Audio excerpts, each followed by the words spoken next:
আজকে আমরা সবাই মিলে গেছিলাম শ্রীরামপুর অ্যালকব মলে। অ্যালকব নয়, কলকাতা ত্রিবেণী। তো প্ল্যানিংটা অনেক দিন থেকেই ছিল, মানে যবে থেকে মলটা হবে শুনেছি তবে থেকেই ইচ্ছেটা ছিল যাওয়ার, কিন্তু মলটা হওয়ার পরে আর যাওয়াটা হয়ে উঠছিল না। যদিও খুব বেশি দিন হয়নি মলটার ওপেনিং, তবুও তো আমরা কয়েকজন মিলে গেছিলাম। আমার সাথে ছিল আমার ছোট্ট ছেলে, সে তো ভীষণ এক্সাইটেড মলে যাওয়ার জন্য। সে গিয়ে তার খুশি তো সাংঘাতিক লেভেলে খুশি। সে সাথে ছিল আমার কিছু কাছের মানুষ, এক দিদি, এক বোন, এক ভাই।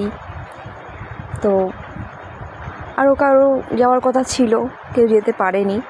আমরা সবাই এক সেক্টরে কাজ করি, সেখান থেকেই আমরা সবাই টাইম অ্যাডজাস্ট করে গেছি। তবে তোমরা শুধু ভেতরের ভিউটা দেখো, আমি পুরোটা ভিডিও করতে পারিনি, অনেক কাজ বাকি এখনও মলে। তবে তাতেই এখনও এতটাই ভিড়, এতটাই ক্রাউড, সত্যি কথা বলতে আনএক্সপেক্টেড। শ্রীরামপুরের বুকে একটা মল, কলকাতার মতন একটা মল আর কি, সেইখানে ক্রাউড হবে সেটাই স্বাভাবিক বিষয়। তো সাংঘাতিক ভালো লাগার একটা জায়গা।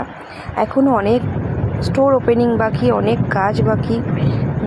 তো কিছু কিছু সেকশন আমরা ঘুরেছি, জুডিওতে ঢুকেছি, বাজার কলকাতায় ঢুকেছি, আরও পুরোটা ঘুরতে পারিনি আমাদের সময়ের অভাবে।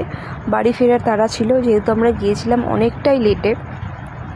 আমাদের যাওয়ার সময় ছিল 6:30 থেকে 7টা, সেখানে আমরা ওখানে ঢুকেছি 8টার পরে। তো আমরা লেট তো আমাদের হয়ই। তো তোমরা দেখো ভিডিওটা কেমন হয়েছে, জায়গাটা কেমন। আমার তো মনে হয় সবারই ভালো লাগবে। খুব সুন্দর জায়গা, খুবই পছন্দের জায়গা। তবে পুরোটা সেট আপটা হয়ে গেলে আরও বেশি ভালো লাগবে।